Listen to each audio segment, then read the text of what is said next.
ఆ నిత్య జగతికి ప్రభు అయినటువంటి అల్లాహ్ సుబ్హానహు వ తఆలాకి శోభిస్తాయి. అల్లాహ్ పరిశుద్ధుడు, సురక్షితుడు, సంరక్షకుడు, పరిపోషకుడు, తన ఆజ్ఞలను తిరుగులేని విధంగా అమలుపరిచేటటువంటి వాడు అల్లాహ్ సుబ్హానహు వ తఆలా. ఆయన ఎల్లప్పుడూ గొప్పవాడుగానే ఉంటాడు. భూమి మీద పర్వతాలను వేగంగా పాతాడు. అల్లాహ్ ఆయన కామ, క్రోధ, లోభ, మోహ, మద మాత్యాలకు అతీతుడు.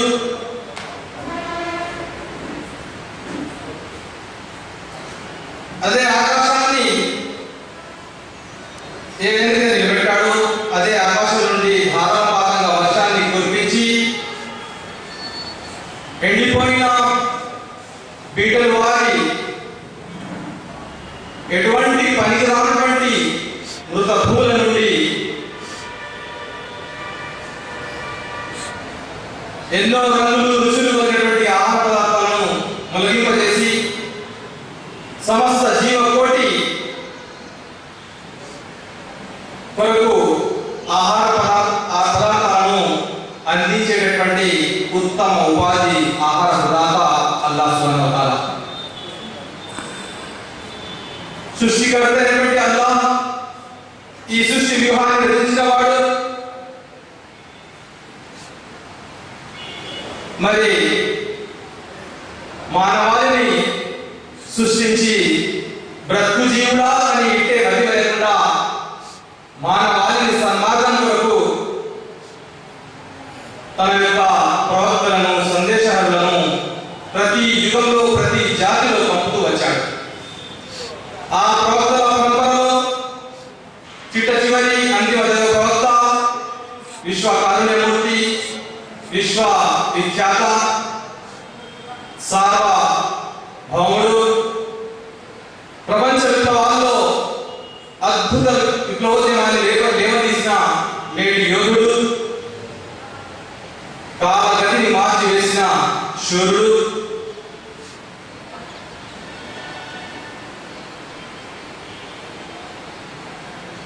మూఢజనాన్ని మహాజ్ఞానులుగా మార్చివేసిన అద్వితీయ సంస్కర్త, బానిసలను పాలకులుగా మార్చిన అనుపమ ప్రతిభాశాలి, జీవదాయక ఇస్లాం సందేశాన్ని మానవాళికి అందజేసిన మానవ మహోపకారి అంతిమ దైవ ప్రవక్త ముహమ్మదు రసూలుల్లాహ్ సల్లల్లాహు అలైహి వసల్లం. అల్లాహ్ శాంతి మరియు శుభాలు వర్షించుగాక. ఆమీన్ సుమ్మా ఆమీన్. యోజన సంఘాల తరఫు నుండి ఇఫ్తార్ విందుకు వచ్చేసినటువంటి ప్రముఖులు, అధికారులు, అనధికారులు, శ్రేయోభిలాషులు మరియు పేరు పేరున మీ అందరికీ ఈ ఇఫ్తార్ విందులో పాల్గొనడానికి వచ్చినటువంటి ప్రతి ఒక్కరికి స్వాగతం పలుకుతూ, సుస్వాగతం పలుకుతూ నేను మీ అందరికీ ఇస్లామీయ పద్ధతిలో ఆహ్వానం పలుకుతున్నాను. అస్సలాము అలైకుం వరహమతుల్లాహ్. గారైనటువంటి దాయి మొహమ్మద్ అలీ గారు Islamic research centre for humanity Nizamabad వారిని వేదికపైకి రావాల్సిందిగా సవినయంగా హృదయపూర్వకంగా ఆహ్వానం పలుకుతున్నాను.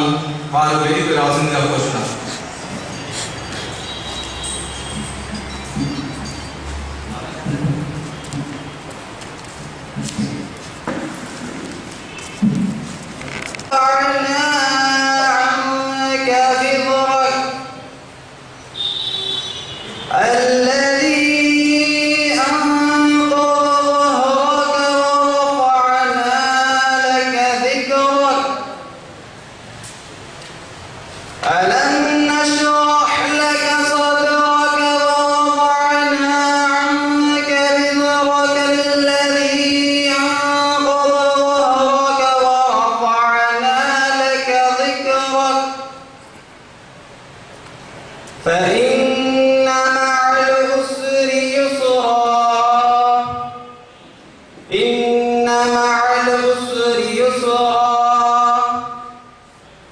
فإذا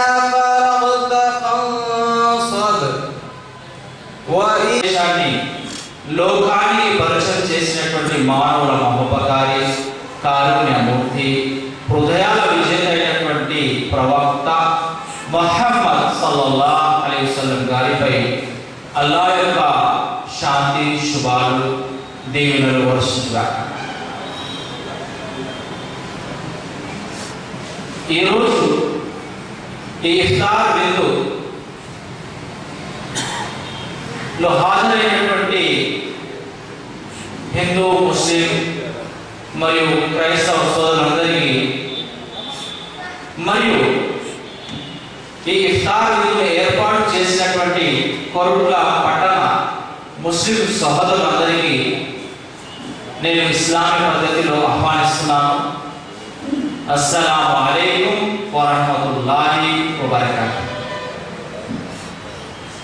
సోదరులారా, దీని యొక్క అర్థం ఏమిటంటే అల్లాహ్ యొక్క శాంతి శుభాలు మీ అందరి జీవితాల్లో వర్షించుగాక అని అర్థం. సోదరులారా, ఒక ముస్లిం సోదరుడు మరొక ముస్లిం సోదరుడితో కలిసినప్పుడు సలాం చెప్తుంటాడు. ఇది మనమందరం చూసి ఉంటాం. అస్సలాము అలైకుం అంటాడు. దీని యొక్క అర్థం ఏమిటంటే దైవ శాంతి నీపై కురియుగాక అని అర్థం. విన్నటువంటి వ్యక్తి దీనికి సమాధానంగా వాలైకుం అస్సలాం అంటాడు. ఆ దైవ శాంతి నీపై కూడా కురియుగాక అని సమాధానం ఇస్తాడు. అంటే ఇది ఒకరి కోసం ఒకరు అల్లాహ్తో చేసేటటువంటి ప్రార్థన. ఇలా చేయడం వల్ల స్నేహభావము, ప్రేమాభావం ఏర్పడుతుందని ప్రవక్త ముహమ్మద్ సల్లల్లాహు అలైహి వసల్లం వారు తెలియజేశారు. సోదరులారా, నేను ఇప్పుడు మీ ముందు ఖురాన్లో నుంచి సూరా బకరా 2వ అధ్యాయం 183వ వాక్యాన్ని పఠించాను. యా అయ్యుహన్నాసు కుతిబ అలైకుముస్ సియాము కమా కుతిబ అలల్ లదీన మిన్ ఖబ్లికుం లఅల్లకుం తత్తఖూన్. ఇది అరబీ భాష అండి. దీన్ని మనం తెలుగులో అనువదించి చూసినట్లయితే, ఓ విశ్వాసులారా, మీ కొరకు ఉపవాసాన్ని విధిగా చేశాను. మరి ఇది మీకే కాదు, మీకంటే పూర్వం గతించినటువంటి వారి కొరకు కూడా విధిగా చేయడం జరిగింది. దీని ద్వారా ప్రయోజనం ఏమిటంటే లఅల్లకుం తత్తఖూన్, మీలో భయభక్తులు చలించే అవకాశం ఉంది అని చెప్పడం జరిగింది. మనకి కాదు, ఇది కొత్తదేమి కాదు, మనకంటే పూర్వం గతించినటువంటి వారందరి కొరకు విధిగా చేయడం జరిగింది. దీని ద్వారా ప్రయోజనం ఏంటి, లాభం ఏంటి అంటే మీలో దైవ భీతి జనించే అవకాశం ఉంది అని చెప్పడం జరిగింది. సోదరులారా, ఇక్కడ కొంచెం ఆలోచించాలి. ఉపవాసాన్ని పాటించడం వల్ల మనిషిలో దైవ భీతి ఎలా వస్తుందండి అనేటటువంటి ఒక ప్రశ్న మనలో ఉత్పన్నం అవ్వవచ్చు. దైవ భీతి ఎలా వస్తుందండి? చూడండి సోదరులారా, ముస్లిం సహోదరులు కనీసం ఒక 10-12 సంవత్సరాల పిల్లల నుంచి వృద్ధుల వరకు ఉపవాసాన్ని పాటిస్తారండి. సుమారుగా ఒక 17 గంటలు ఏమి తినకుండా, ఏమి తాగకుండా ఉపవాసాన్ని పాటిస్తారండి. ముఖము, కాళ్ళు, చేతులు కడుక్కుంటారు. అప్పుడు నోట్లో నీళ్ళు వేసుకొని పుక్కిలించి ఉమ్మేస్తాడే కానీ ఒక్క నీటి బొట్టును కూడా గొంతు నుంచి కిందికి దిగకుండా జాగ్రత్త వహిస్తాడు. ఒకవేళ కొంచెం నీళ్లు మింగేసిన పక్కడి కూడా తెలియదండి.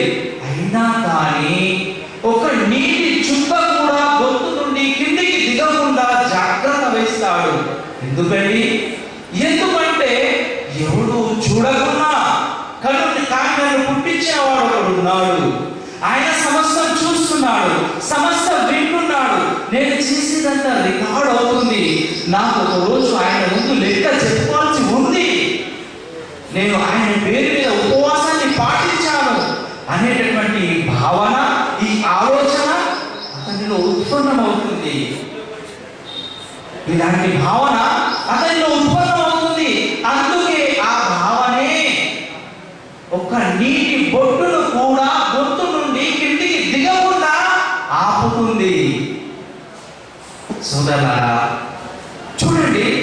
రంజాన్ మాసంలో ఉపవాసంతో ఉన్నటువంటి వ్యక్తి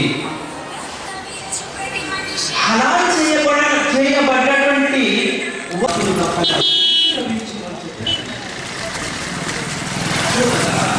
లాలకు తప్పకు అనే వాక్యంలో చివరిలో చెప్పబడింది. దైవ భీతి చూడాల ఎవరిలో అయితే దైవ భీతి ఉంటుందో, పాప భీతి ఉంటుందో, నేను దేవుడికి ఎంత చెప్పుకోవాల్సి ఉంటుంది అనేటటువంటి భావన ఉంటుందో, ఇప్పుడు అతను ఒక మంచి డాక్టర్తో పాటు ప్రజలకు సేవ చేసేవాడు, ఒక మంచి ఇంజనీర్తో పాటు ప్రజలకు సేవ చేసేవాడు అవుతాడు, ఒక అధికారిగా నిధులను సక్రమంగా వినియోగించేవాడు అవుతాడు, శాంతి నిలయంగా మార్చేశాడు.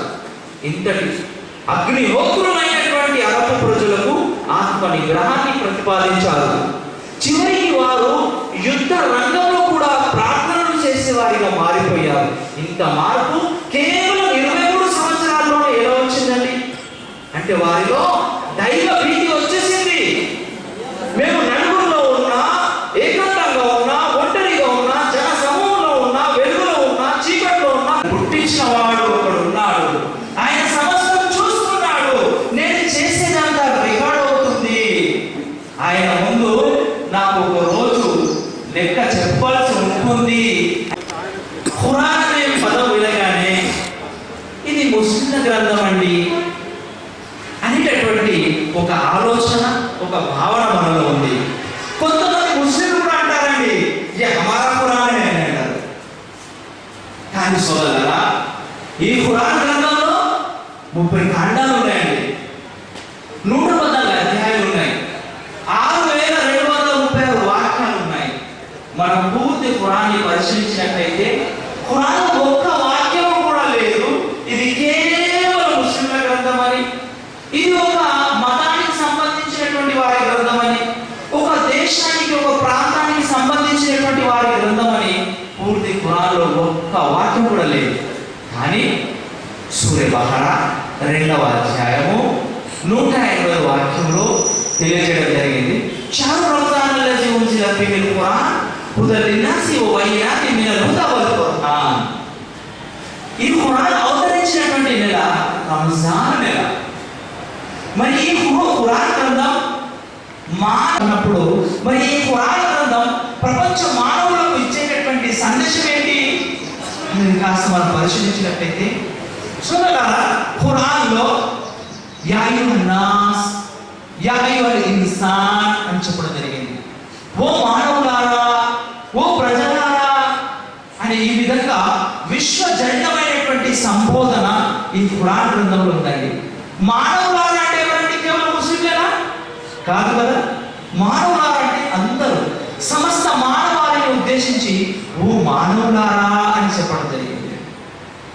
ఇంకో విషయం ఏంటంటే సోదరులారా, చూడండి, ఈరోజు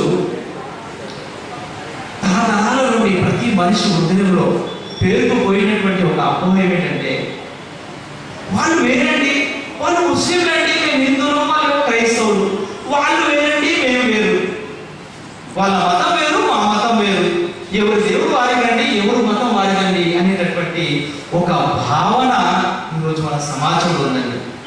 ఈ భావనతోనే, ఈ భావన ఇలాంటి భావన కలిగి ఉండడం వల్లే ప్రపంచంలో ఉన్నటువంటి మానవులందరూ ముక్కలుగా విడిపోయారండి. అనేక కులాలుగా, మతాలుగా, వర్గాలుగా విడిపోయారు.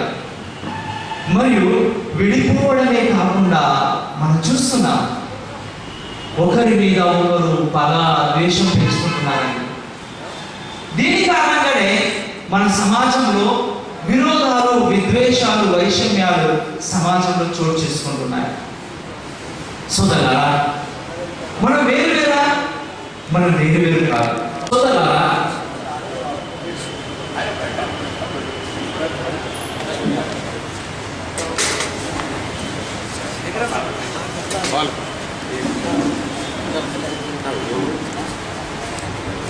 సోదరులారా, కాస్త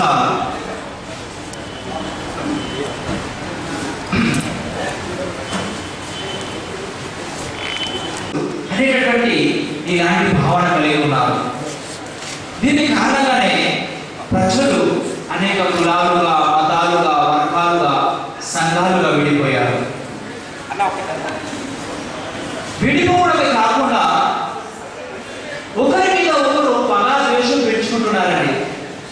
దీని కారణంగానే మన సమాజంలో విరోధాలు, విద్వేషాలు, వైషమ్యాలు సమాజంలో చోటు చేసుకుంటాయి. సోదరా, మనం వేరు కాదు సోదరా.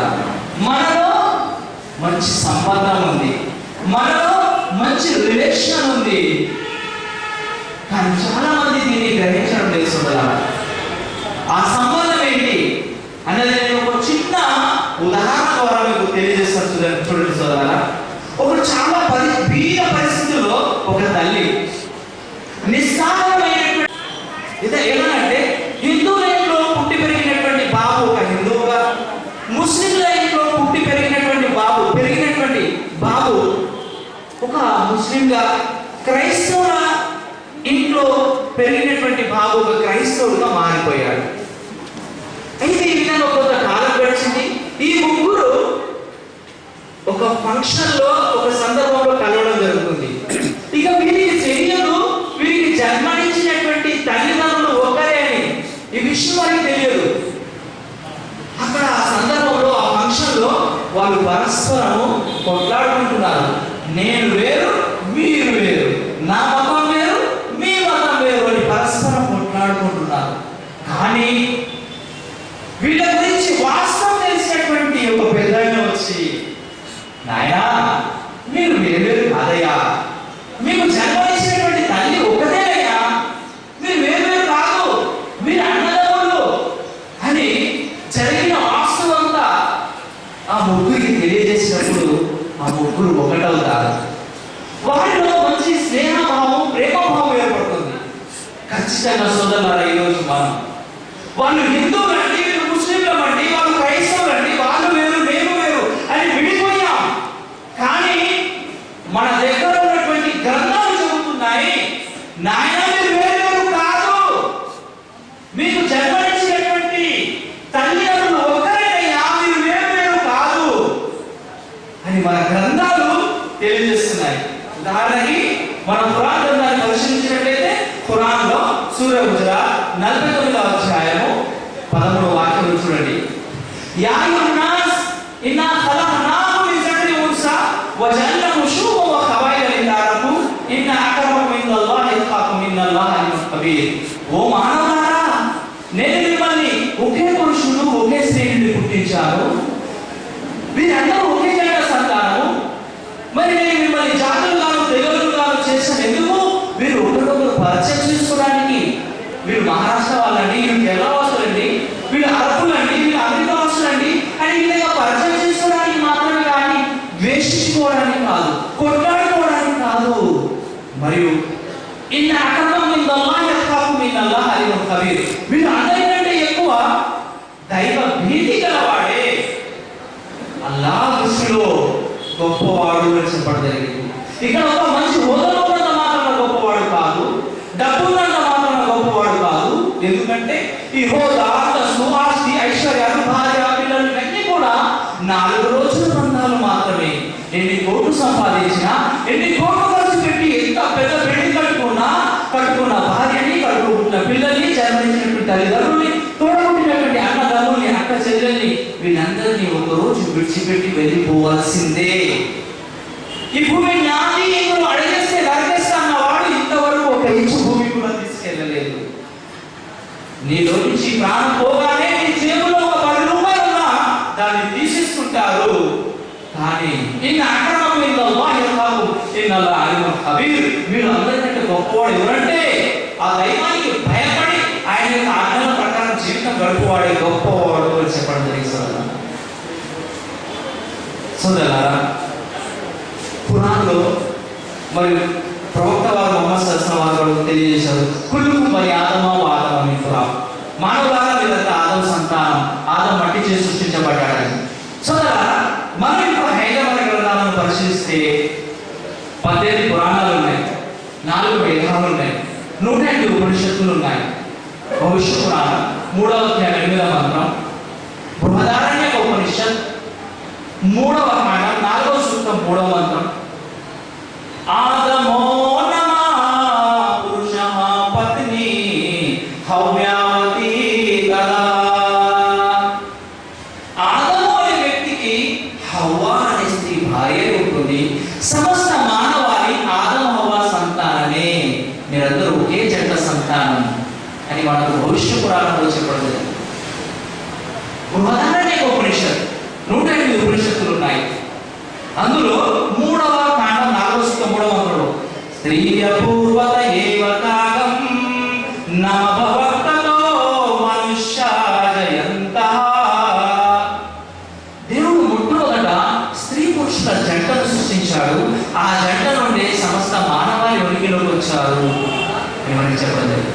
ఇక ఒక కవి ఏమంటాడంటే, తల్లినొకటే భువిని తండ్రియునొకడే ఇలా లోకములను ఎంచి చూడ, కళ్ళ కాదు నారి నరుడు ఒక్కడే, పశుల వన్ని వేరు పాలేక వర్ణమో, పుష్పజాతి వేరు పుడమి ఒక్కటే.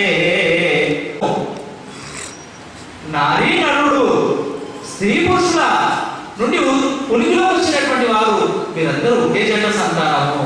ఏ విధంగానైతే ఒక ఆవు తెల్లగా ఉంటుంది, ఒకటి నల్లగా ఉంటుంది, ఒకటి ఎర్రగా ఉంటుంది. పాలేక వర్ణమో, పాల రంగు మాత్రం సంబంధం ఉంది, కానీ మనిషి గ్రహించడం లేదు. ఉదాహరణకి ఎవరికైనా అక్కడ యాక్సిడెంట్ జరిగింది అనుకోండి, మనం ఏం చేస్తాం? ఆసుపత్రికి తీసుకెళ్తాం.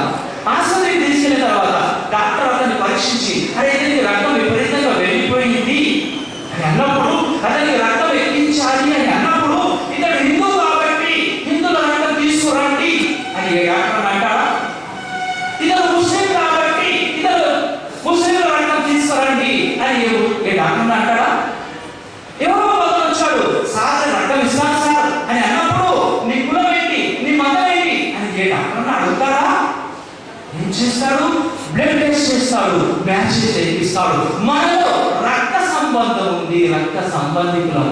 ఎప్పుడైతే మనం ఈ సత్యాన్ని, ఈ యథార్థాన్ని గుర్తిస్తామో తప్పకుండా మనమందరం ఒకటవుతాము. అప్పుడు ఈ ప్రపంచంలో ఉన్నటువంటి మానవులందరూ ఎంతో సస్య సామరస్యంతో శాంతియుతమైనటువంటి జీవితాన్ని గడుపుతారు. నేను అల్లాహ్తో, మనందరి సృష్టికర్త నిర్మాతతో దువా చేస్తున్నాను, వల్ల అందరికీ ఈ సత్యాన్ని, యథార్థాన్ని గుర్తించే సద్బుద్ధిని, సౌభాగ్యాన్ని ప్రసాదించు వల్ల. అవి చూడన్నారా, ఈ ఖురాన్ గ్రంథంలో దైవ హక్కుల గురించి కూడా చెప్పడం జరిగింది సార్. దైవ హక్కుల గురించి మరియు దాసుల హక్కుల గురించి కూడా చెప్పడం జరిగింది. దైవ హక్కు అంటే ఏమిటి? దైవ హక్కు అంటే ఏమిటి? ఈ నిలబెట్ట ఆకాశం, తిరుగుతున్న భూమి, మండే అగ్ని, వీచే గాలి, ప్రవహించే నీరు, పశువుల నుండి పాలను, తేనెటీగల నుండి తేనెను, మేఘాల నుండి వర్షాన్ని కురిపించి రకరకాల పంటల్ని పండిస్తున్న వాడు ఎవరండి? ఆయనే, ఆ దైవమే. కాబట్టి ఈ అతల విధుల సుఖల రసతల తలాతల పాతల లోకాలను, ఈ అండ పిండ బ్రహ్మాండాన్ని, ఈ సకల చరాచర సృష్టిని సృష్టించి మరి సర్వ జీవకోటికి కావలసినటువంటి అనుదిన ఆహారాన్ని ప్రసాదిస్తున్న వాడు ఆయనే, ఆ దైవమే అయినప్పుడు ఇక మనిషి తన విధేయత ధ్యాసాన్ని, పూజ పురస్కారాన్ని, వినతుల్ని విన్నపాల్ని, మొక్కుబడుల్ని చెల్లింపుల్ని కేవలం తన కోసం సమస్తాన్ని సృష్టించినటువంటి ఆ సృష్టికర్తకు మాత్రమే సమర్పించుకోవాలి సోదరులారా. ఇది సమంజసమా కాదా? చూడండి, ఏ యజమాని అయితే మనకు జీతం ఇస్తున్నాడో ఆ యజమాని మాట వినాలి, ఇది ఆయన మాట వినాలి. ఇది సమంజసము, ఇది సమంజసము. చూడండి సోదరులారా, ఇప్పుడు నాకు దాహం వేస్తుంది, నీళ్ళు ఇచ్చింది ఈసారి అయితే నేను థ్యాంక్స్ అని ఇంకోసారికి చెప్తే, అతనికి చెప్తే చూసే వాళ్ళు ఏమంటారు? సార్ ఏంటి ఇది పిచ్చి పట్టిందా? అరే తాగడానికి నీళ్ళు ఇచ్చింది ఇతనైతే అతనికి చాలా థ్యాంక్స్ చెప్తాడు ఏంటి అని అంటారండి. ఇదే విధంగా మన కోసం ఈ భూమి, ఆకాశం, సూర్యుడు, చంద్రుడు, నింగి, నేల, నిప్పు, నీరు, వాయువు, ఈ పంచభూతాల్ని మన కోసం సృష్టించినటువంటి వాడికే మనిషి ఆయనను మాత్రమే ఆరాధించాలనేది ఇది దైవ హక్కు అండి. ఇది ప్రధానమైనటువంటి బోధ. ఇంకా దాసుల హక్కుల గురించి ఏం చెప్పడం జరిగిందంటే, ఖురాన్లో మహాప్రవక్త ముహమ్మద్ సల్లల్లాహు అలైహి వసల్లం తెలియజేస్తున్నారు, మీరు కడుపు నిండా భుజించి ఒకవేళ మీ పొరుగు వారు ఆకలితో ఉన్నట్లయితే మీరు దైవదేవులు కాజాలరు. మీరు ముస్లింలు కాలేరు, ముస్లింలు కారు. మీరు కడుపు నిండి భుజించి మీ పొరుగు వాడు ఒకవేళ ఆకలితో ఉన్నట్లయితే ఇక్కడ గమనించాలి, పొరుగు వాడు అన్నాడే కానీ పొరుగు ముస్లిం అని చెప్పలేదు. పొరుగు వాడు హిందూ అయినా, ముస్లిం అయినా, క్రైస్తవుడైనా, సిక్కులైనా, బౌద్ధులైనా, జైనులైనా ఎవరైనా సరే, నీ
జరిగింది.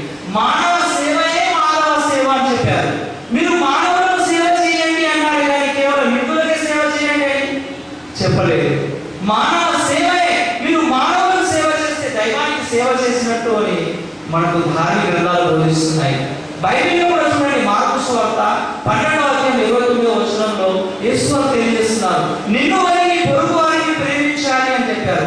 నిన్ను వలె నీ పొరుగు క్రైస్తవుని చెప్పలేదు. పొరుగు వారు ఎవరైనా ఉండొచ్చు. ఇలాంటి సంబోధన మనకు మన ధార్మిక గ్రంథాలు ఉన్నాయి, కానీ మనము ధార్మిక గ్రంథాలను చదవట్లేదు సోదరులారా, చదవట్లేదు. సోదరులారా చూడండి, ఇంకో విషయం ఏమిటంటే సోదరులారా, దైవం అనేది, ఆధ్యాత్మిక అనేది ఇది ప్రధానమైనటువంటి విషయం. సోదరులారా, ఈ ప్రపంచంలో సుమారుగా 750 కోట్ల జనాభా ఉంది. ఇందులో అధిక శాతం చెప్పేటటువంటి విషయం ఏమిటంటే దేవుడు ఉన్నాడు అని అంటున్నారు. దేవుడు ఒక్కడే అని అందరూ అంటున్నారు. దేవుడు ఉన్నాడు అంటున్నారు, దేవుడు ఒక్కడే ఉన్నాడు అని అందరూ అంటున్నారు. ముస్లింలను అడిగినా, ఒక బొలిసాన్ని అడిగినా, ఒక పంతుల్ని అడిగినా, ఒక పూజారిని అడిగినా, ఒక పాస్టర్ని అడిగినా, నాయన ఈ హిందువుల్ని, ముస్లింని, క్రైస్తవుల్ని పుట్టించినటువంటి వాడు దేవుడు ఒక్కడేనా, లేదా ఎవరి దేవుడు వారికి ఉన్నాడు అంటే ఈ ముగ్గురు చెప్పేటటువంటి విషయం ఒకటి, అందరి దేవుడు ఒక్కడేనండి అంటారు. అందరి దేవుడు ఒక్కడేనే అంటారు.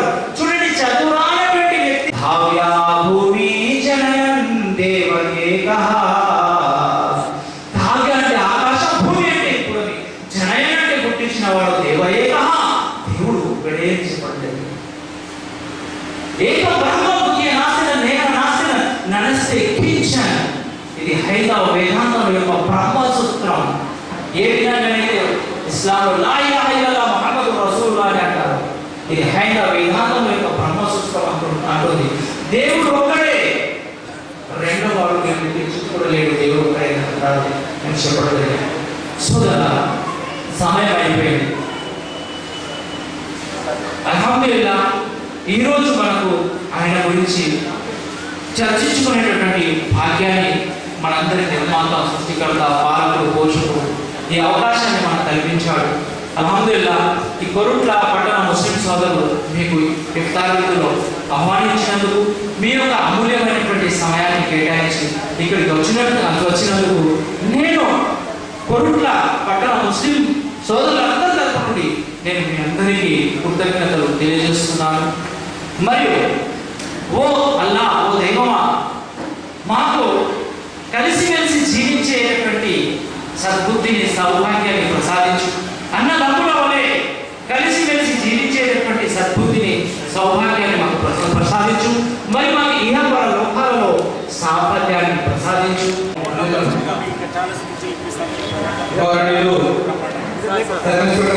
రాజశేఖర రాజు గారు,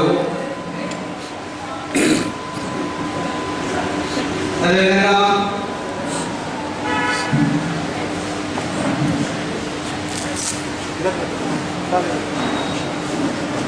గౌరవనీయులు సర్వీసుల పోలీసు కొరట గౌరవనీయులు ముషరఫ్ గారు కూడా వచ్చి పవిత్ర ఖురాన్ను తీసుకొచ్చి అభినందిస్తున్నాను.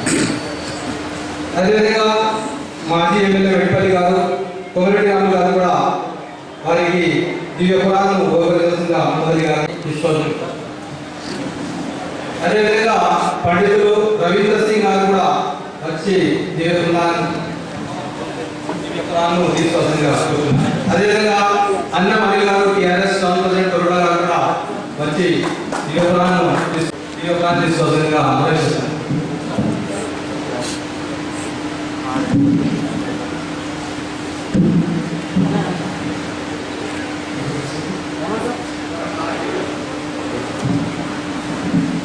అదేవిధంగా గౌరవనీయులు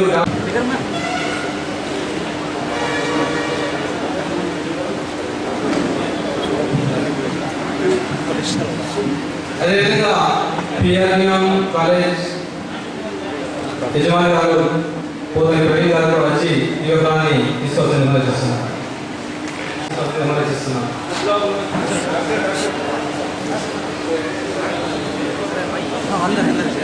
వెటర్నరీ కాలేజ్ బి గారు,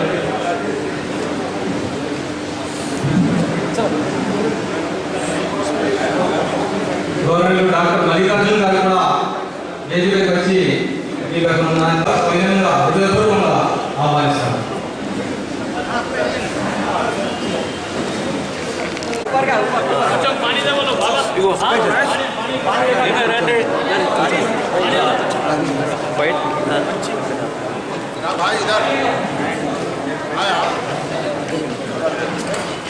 बैठ के एक मिनट बैठ के खिलाना, एक मिनट बैठो जी साहब, बैठो बैठो आप भाई थोड़ा, हेलो भाई साहब तुम बैठो, मैं मुन्ना मैम का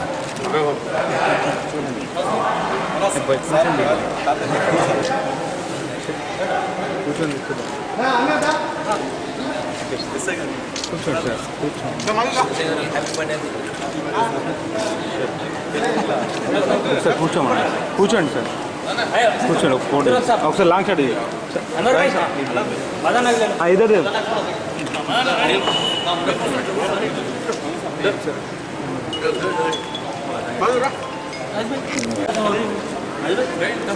चालू करें ना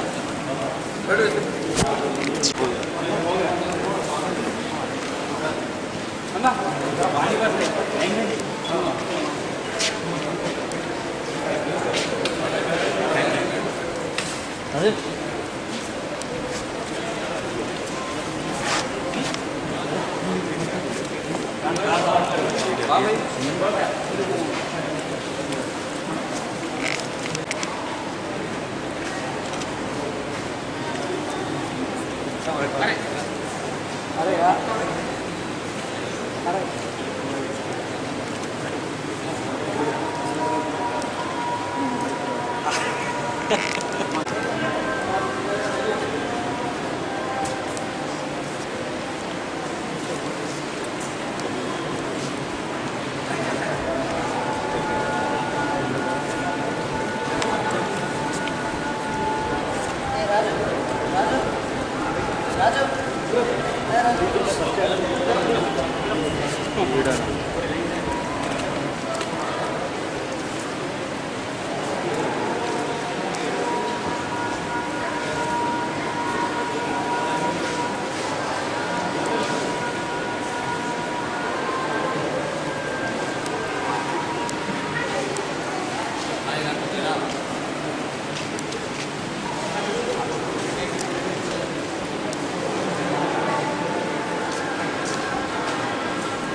इब्राहिम स्मेल भी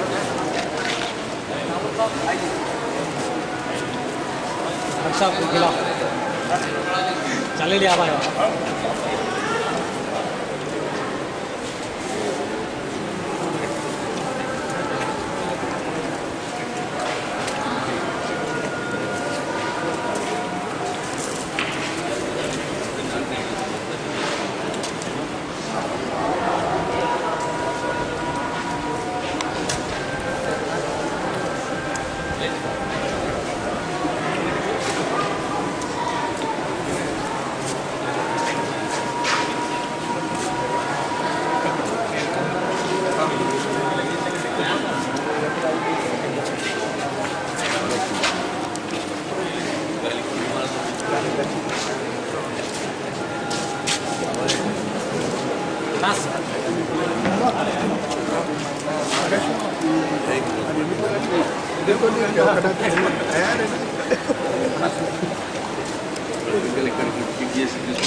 ఆలోచన